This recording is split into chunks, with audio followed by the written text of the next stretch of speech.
Hello, everyone. In this video, I'm going to give you kind of an overview about the chapter in memory. It's a really fascinating chapter. It doesn't sound all that exciting, memory, but really, we kind of think our memory is pretty reliable and pretty accurate. But research in psychology has really shown that our memory is not as reliable and not as accurate as we think it is. And if you think about it, we all study really hard for a test. We take that test, get the information down, but there might be a question on the test and you studied that information and yet you can't get that information back out. So we know sometimes our memory fails us, right? And then we also know once we've taken that test a few weeks later, do we remember that information that well? No, you might remember some of it, but that memory actually really fades. So it'd be nice to think of our memory as just like a computer that faithfully stores all of the information and it's readily available when we want it. But we know that's really not true. So our long-term memory can be somewhat permanent, but it definitely fades if we don't use it. What about memories of things like our childhood and events that happened to us? Well, first of all, most people don't have memories before age 3, before language development. Sometimes kids that have experienced trauma, maybe witnessed something awful, murder of a parent or something like that, may have memories before age 3, but they won't have words to describe that memory. So they might have visual images, they might have emotional memories. But they won't be able to put words to those memories. But most of us don't have memories at all before age 3. And if you think about your childhood, you have kind of blurry memory, right? You have little memories of different events maybe that were more significant. But if I asked you what you did for your 10th birthday, you probably don't remember unless it was somehow some fantastic birthday. And your mom probably planned something nice for you, but you just don't remember it. You don't remember all those details. You remember certain specific events that might be important to you.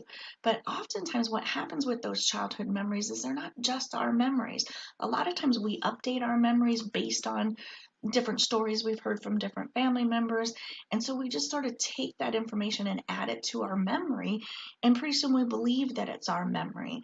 But it really is kind of partly our memory and partly somebody else's memory as well. So our memory can really be a blend of imagination and reality. There are some psychological studies where it sort of suggested to people that they had been on a hot air balloon ride as a kid, and they were actually able to convince people to really believe that they had a memory of being on a hot air balloon ride, and they never were. So you'll see a video about that, and it's really interesting. And a lot of the research in psychology on memory of late has been about eyewitness testimony. So there's been a huge surge when we talked about the Innocence Project, where, or maybe we haven't talked about it yet, I think we'll talk about it in this chapter, where a lot of people have been exonerated by DNA evidence, and they were positively identified by the eyewitness that this is the person that perpetrated the crime.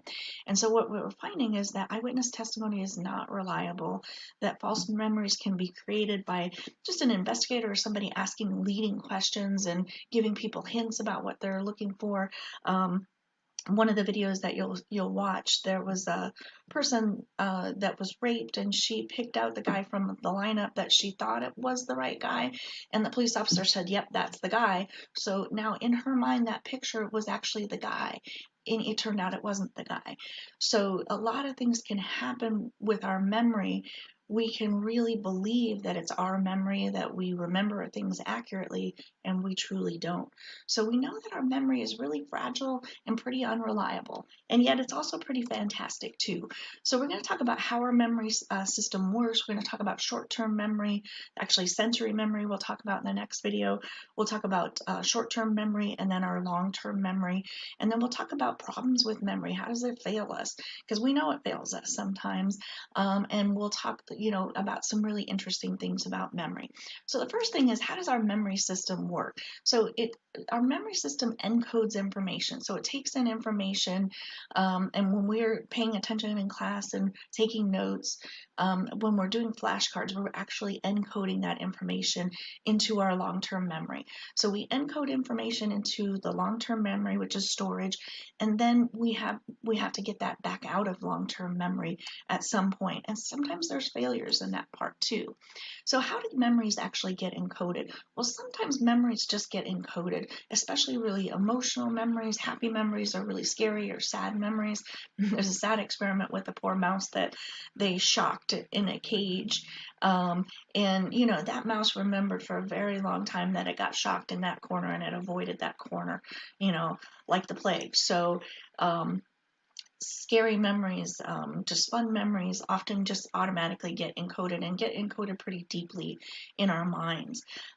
So sometimes we don't have to do anything to encode memories, and then other times we have to make a lot of effort. So like when you're studying for a class and studying for material, you have to do flashcards, you have to repeat information. There's other, and we will talk about some different memory techniques as well, but you have to make an effort to get that information into long-term memory. Certain things are much harder to remember than other things. Numbers and dates and things like that can be really tricky to try and remember, and you really have to make a definite effort to get that information into long-term memory. So there's 3 different types of memory encoding. So visual encoding, we store memories of whatever it is we're trying to learn. And if we can attach a picture to something that we're trying to learn, it will be much easier to learn that information and much easier to get that information back out when we need it. So the more ways we can encode something, the easier it is to access it and remember it. So our visual memories are stored in the back of our brain in our visual lobe, and so they're pretty easy to access. So if I asked you to imagine a blue frog, you could probably come up with the blue frog. You might even be coming up with the blue frog you saw at a zoo or something at one time. So they're really pretty easy to access that information. Acoustic memories are stored in our temporal lobes on both sides of our brain, and they're sound memories.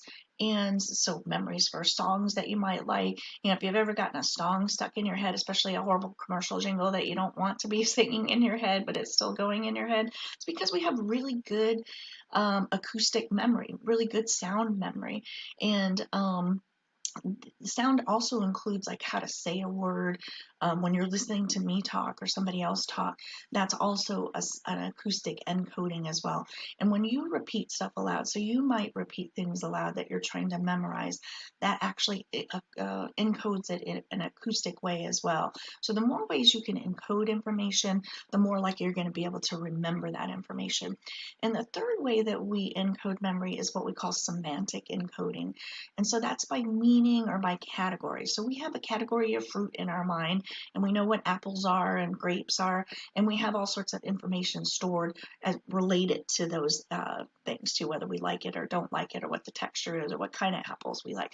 We have all that information, but those memories are a little bit harder to access sometimes, and that's where a lot of our studying and information goes, is we have that information stored semantically rather than visually or acoustically. But if we can actually connect something visual or something acoustic to something that we're trying to remember, we're going to have a much easier time of remembering it. So when we talk about memory techniques, we'll talk about that a little bit too. We also remember things that are related to ourselves much better, or that are personally meaningful to us. Certain things that we like, it's much easier to remember that. If it's something you don't like, you're going to have to make extra effort to like, not so much to like it, but to remember it. So that's something to think about. So the self-reference effect is basically that we remember things better that refer to ourselves or that we can relate to, or that's personally meaningful to us. So that's it for the first video on memory.